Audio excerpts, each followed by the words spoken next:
नमस्कार दोस्तों, एक बार फिर से आप सभी का स्वागत है आपके अपने प्लेटफॉर्म टेक्स्ट बुक पर। मेरा नाम कमलदीप सिंह है। आज इस वीडियो में आप सभी को एक ऐसी शिक्षक भर्ती के बारे में हम बताने वाले हैं जो उत्तर प्रदेश में आपकी निकाली गई है। और अगर हम बात करते हैं कि इसमें एलिजिबिलिटी क्या रहने वाला है और सिलेक्शन प्रोसेस क्या रहने वाला है, कितना सैलरी आपको मिलेगा, इन सभी चीज़ों पर आज के इस वीडियो में हम डिस्कशन करेंगे। छोटा और क्रिस्प ये वीडियो हम लोग रखेंगे और साथ के साथ प्रूफ के साथ ऑफिशियल नोटिफिकेशन के साथ सारी चीज़ों को डिस्कस करेंगे। तो चलिए स्टार्ट कर लेते हैं। सबसे पहले बात कर लेते हैं कि ये क्या है और इसकी ज़रूरत क्यों पड़ी हमारे। ECCE यानी कि अर्ली चाइल्डहुड केयर एजुकेशन, ये NEP के द्वारा रेकमेंड किया गया एक ऐसा मॉडल है जिसमें हम सभी बच्चे को बाल वाटिका 1, बाल वाटिका 2, बाल वाटिका 3, इन 3 कक्षाओं में, जो कि आप पहले LKG, UKG और KG के नाम से जानते थे, अब उसको नाम बदल के इन्होंने बाल वाटिका रख दिया है। सबसे पहले इसका इंप्लीमेंटेशन KVS के अंदर किया गया था और पायलट प्रोजेक्ट के तौर पर, लेकिन अभी वहां पर रेगुलर तौर पर इसको अपना लिया गया है और बाल वाटिका में शिक्षकों की भर्ती भी करी जाती है KVS के अंदर। अगर हम बात करते हैं इसके लिए एलिजिबिलिटी क्राइटेरिया क्या है और उत्तर प्रदेश में जो शिक्षक भर्ती निकली है ECCE के लिए वो क्या है, कैसे आप इसके लिए अप्लाई कर सकते हैं, क्या एलिजिबिलिटी क्राइटेरिया आपके लिए होनी चाहिए, उसको आइए आज वीडियो में देख लेते हैं। एक ऑफिशियल नोटिस मैं आपको यहाँ पे दिखाने वाला हूँ और ये ऑफिशियल नोटिस कुछ इस प्रकार से आपके पास होने वाला है, जिसमें पूरा डिटेल्ड इन्फॉर्मेशन आपके पास होगा कि क्या क्या आपको एलिजिबिलिटी चाहिए, कौन कौन से सिलेक्शन प्रोसीजर्स इसमें होंगे आपके, उनको हम ध्यान में रखते हुए सारी चीज़ों को डिस्कस करेंगे। देखो जरा एक बार ध्यान से। तो ये जो है आपका 27 जून को निकाला गया है और ये बेसिक शिक्षा अनुभाग की तरफ से निकाला गया है यहाँ पर, ठीक है। और यहाँ पर क्या है कि वार्षिक कार्य योजना बजट 25-26 में प्राप्त अनुमोदन के क्रम में स्वीकृत 8,800, तो इसमें 8,800 जो ECCE के शिक्षक हैं उनकी भर्ती करी जानी है। तो ये 8,800 शिक्षक भर्ती यहां पर होने वाली है। परिषदीय प्राथमिक विद्यालयों में और कंपोजिट विद्यालयों में इनकी भर्ती होगी। बाल बाटिका कक्षा हेतु ECCE एडुकेटर की सेवाएं प्राप्त किए जाने के संबंध में है ये, ठीक है। इसमें क्या है मैं पढ़ के बता देता हूं आपको। उपयुक्त विषयक अपने पत्र प्री प्राइमरी ECCE एडुकेटर, ठीक है, दिनांक 9/6/2024 का कृपया संदर्भ ग्रहण करने का कष्ट करें, जिसके माध्यम से वार्षिक कार्य योजना और बजट 2025-26 के प्राप्त अनुमोदन के क्रम में 8,800 परिषदीय प्राथमिक एवं कंपोजिट विद्यालयों में बाल बाटिका कक्षा हेतु मानव संसाधन ECCE एडुकेटर का चयन जिला स्तर पर करने हेतु शासनादेश निर्गत किए जाने का अनुरोध किया गया है।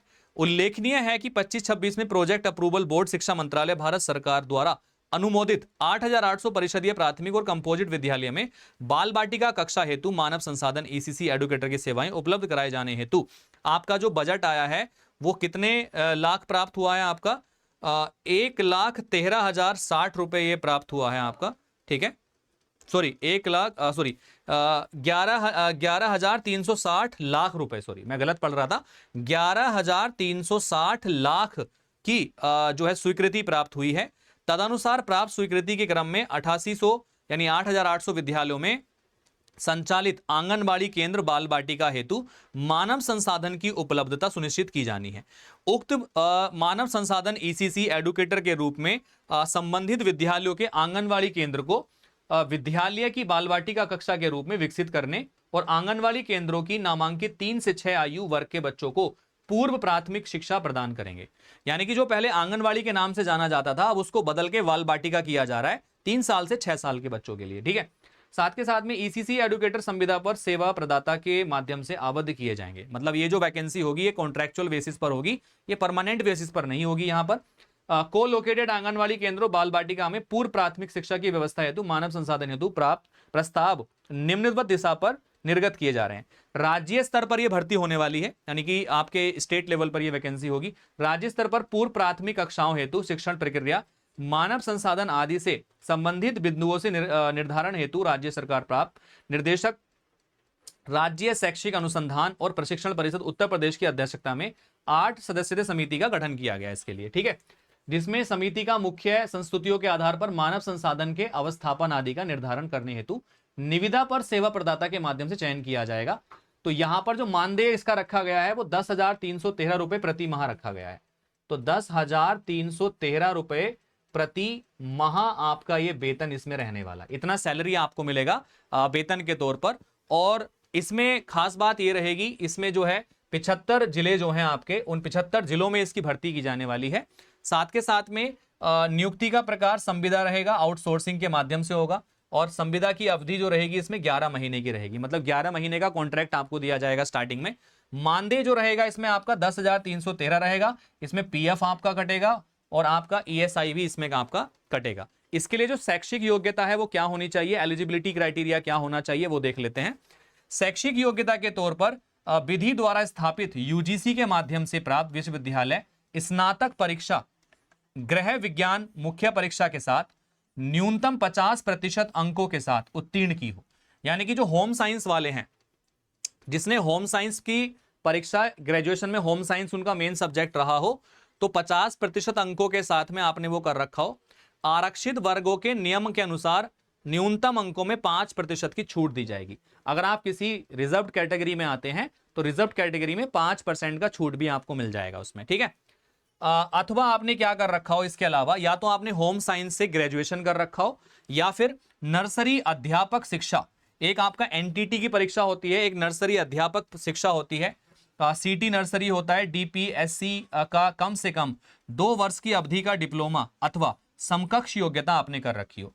राष्ट्रीय अध्यापक शिक्षा परिषद से जो मान्य हो आपका। आवेदनकर्ता की अधिकतम आयु 1 जुलाई 2024 को 40 वर्ष से अधिक ना होनी चाहिए। तो जो आयु है इसमें अधिकतम आयु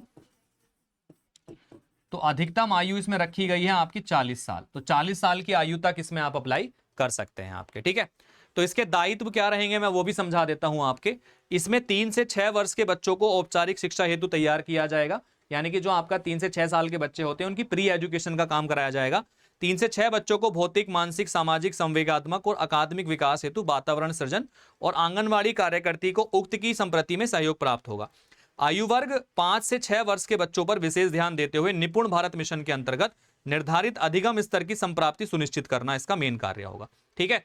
तो मतलब वही है कि बच्चों के जो सेंस होते हैं उनको डेवलप करना, उनके जो मोटर स्किल्स होते हैं उनको डेवलप करना, प्री नंबर कंसेप्ट बच्चों के अंदर डेवलप करना, ये सारी चीजें यहाँ पर काम रहेगा शिक्षक का। यहाँ पर चयन प्रक्रिया की बात कर लेते हैं। तो चयन प्रक्रिया इसमें आपकी कॉन्ट्रेक्चुअल बेसिस पर रहेगी, इंटरव्यू के माध्यम से होगी। सेवा प्रदाता द्वारा उपलब्ध कराई गई सूची में अंकित अभ्यर्थियों के शैक्षिक प्रमाण पत्रों का सत्यापन एवं चयन हेतु जनपद स्तर पर निम्नलिखित समिति का गठन किया जाना प्रस्तावित है। यानी कि इसमें जिले के स्तर पर आपका एक कमेटी बनेगी जो आपका इंटरव्यू वहां पर और डॉक्यूमेंट का वेरिफिकेशन वहां पर करेगी, ठीक है। तो जिलाधिकारी द्वारा नामित मुख्य विकास अधिकारी अपर जिलाधिकारी अध्यक्ष रहेंगे।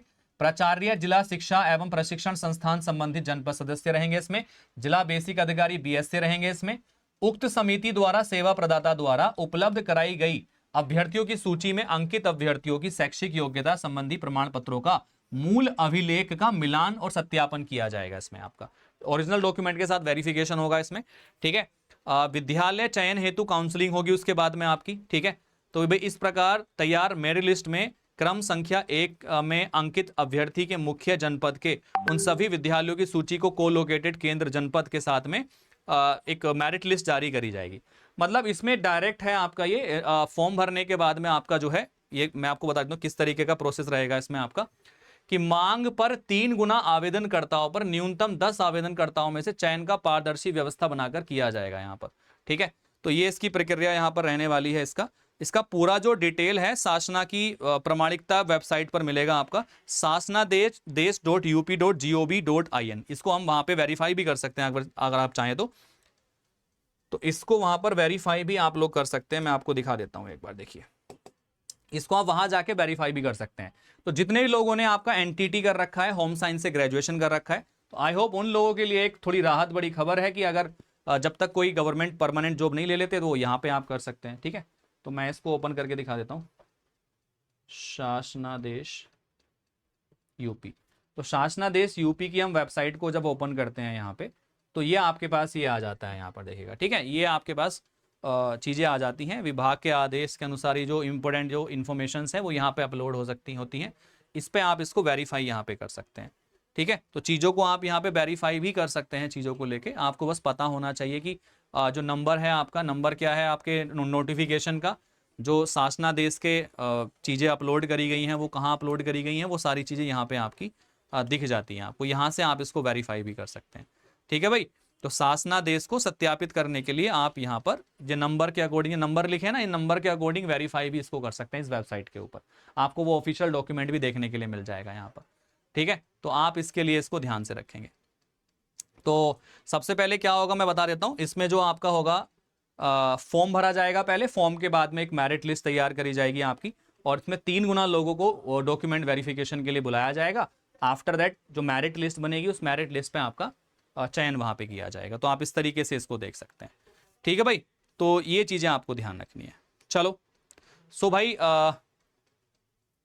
हाँ, तो चलो उम्मीद है सभी को इन्फॉर्मेशन समझ में आई होगी, पसंद आई होगी। तो मुलाकात करेंगे आपसे अगली वीडियो में, तब तक के लिए जो है विदा चाहते हैं आपसे। So all the best and take care. जुड़े रहिए आप टेक्स्ट बुक के साथ में ऐसे ही इंपॉर्टेंट इन्फॉर्मेशन के लिए, ठीक है। हाँ, और मेरिट के आधार पर इसमें चयन होगा, ये ध्यान रखिएगा। मैं बार बार बताऊं कि फॉर्म भरने के बाद में मेरिट लिस्ट तैयार करी जाएगी, जिसके नंबर ज्यादा होंगे उसको यहाँ वरीयता दी जाएगी, ठीक है। चलो so all the best, take care, thank you, bye bye, जय हिंद, ध्यान रखिएगा, थैंक यू।